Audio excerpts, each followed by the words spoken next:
মহান আল্লাহ তাআলা বলেন, স্মরণ করো সেই সময়ের কথা যখন তোমার প্রভু ফেরেশতাদের বললেন, আমি মিশ্রিত পচা কাদা শুকনো মাটি দিয়ে মানুষ সৃষ্টি করব।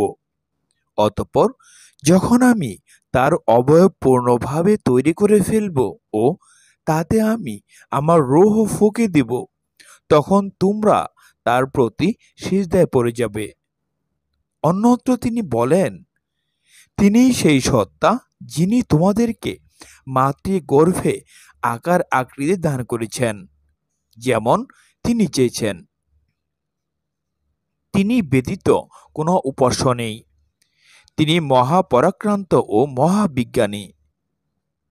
তিনি আরো বলেন, তিনি তোমাদেরকে তোমাদের মাতৃগর্ভে সৃষ্টি করেন একের পর এক স্তরে তিনটি অন্ধকারাচ্ছন্ন আবরণের মধ্যে।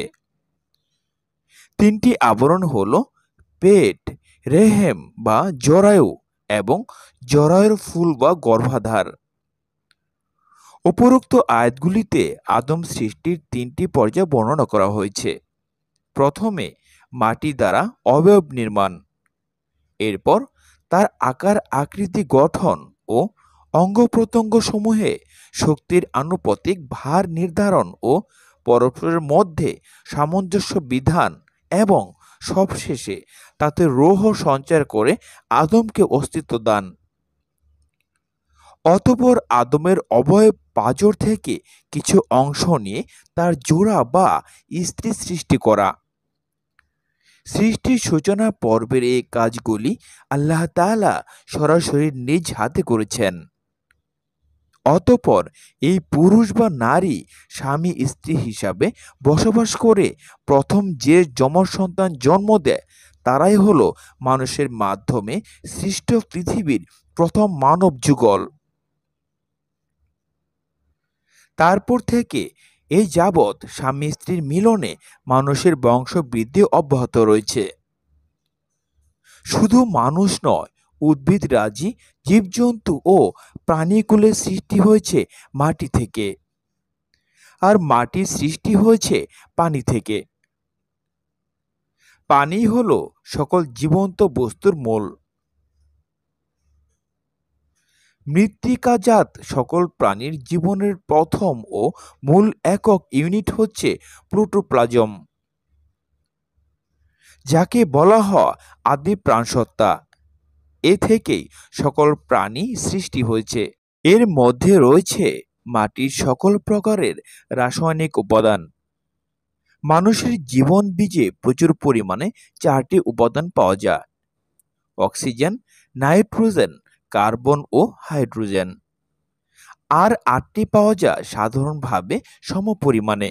সেগুলি হল magnesium, sodium, potassium, calcium, phosphorus, chlorine, sulphur ও আয়রন। আরও 8টি পদার্থ পাওয়া যায় স্বল্প পরিমাণে।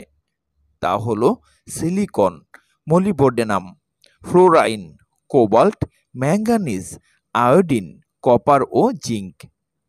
কিন্তু এইসব উপাদান সংমিশ্রিত করে জীবনের কণা তথা প্রোটোপ্লাজম তৈরি করা সম্ভব নয়। জনৈক বিজ্ঞানী দীর্ঘ 15 বছর ধরে এসব মৌল উপাদান সংমিশ্রিত করতে চেষ্টা করেছেন, কিন্তু ব্যর্থ হয়েছেন এবং তাতে কোনো জীবনের কণা পরিলক্ষিত হয়নি। এই সংমিশ্রণ ও তাতে জীবন সঞ্চার আল্লাহ ব্যতীত কারো পক্ষে সম্ভব নয়। বিজ্ঞান এক্ষেত্রে মাথা নত করতে বাধ্য হয়েছে। প্রথম পর্যায়ে মাটি থেকে সরাসরি আদমকে, অতঃপর আদম থেকে তার স্ত্রী হাওয়াকে সৃষ্টি করার পরবর্তী পর্যায়ে আল্লাহ তাআলা আদম সন্তানদের মাধ্যমে বনু আদমের বংশ বৃদ্ধির ব্যবস্থা করেছেন। এখানেও রয়েছে 7টি স্তর, যেমন মৃত্তিকার সারাংশ তথা প্রোটোপ্লাজম, বীর্য বা শুক্রকীট, জমাট রক্ত, মাংসপিণ্ড, অস্থিমজ্জা, অস্থি পরিবেষ্টনকারী মাংস এবং সবশেষে রূহ সঞ্চারণ। স্বামীর শুক্র কীট স্ত্রীর জরায়ুতে রক্ষিত ডিম্বকোষে প্রবেশ করার পর উভয়ের সংমিশ্রিত বীর্যে সন্তান জন্মগ্রহণ করে। উল্লেখ্য যে পুরুষের একবার নির্গত লবসমান বীর্যে লক্ষ কোটি শুক্রাণু থাকে।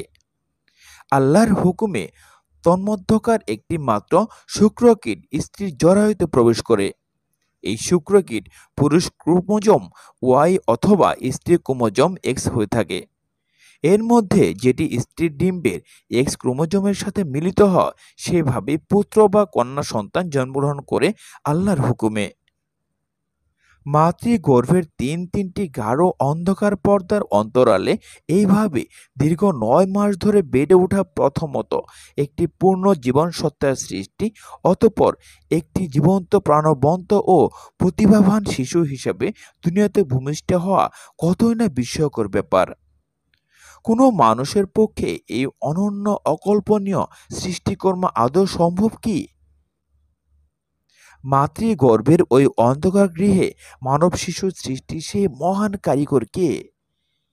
কে সেই মহান আর্কিটেক্ট যিনি ওই গোপন কুঠরিতে পিতার ২৩টি ক্রোমোজোম ও মাতার ২৩টি ক্রোমোজোম একত্রিত করে সংমিশ্রিত বীর্য প্রস্তুত করেন? কে সেই মহান শিল্পী যিনি রক্তপিণ্ড আকারের জীবন টুকরোটিকে মাতৃগর্ভে পুষ্ট করেন, অতঃপর ১২০ দিন পরে তাতে রূহ সঞ্চার করে তাকে জীবন্ত মানব শিশুতে পরিণত করেন এবং পূর্ণ পরিণত হওয়ার পরে সেখান থেকে বাইরে ঠেলে দেন। বাপ মায়ের স্বপ্নের ফসল হিসেবে, নয়নের পুত্তলি হিসেবে মায়ের গর্ভে মানুষ তৈরির সেই বিস্ময়কর যন্ত্রের দক্ষ কারিগর ও সেই মহান শিল্পী আর কেউ নন, তিনি হচ্ছেন মহান আল্লাহ তাআলা।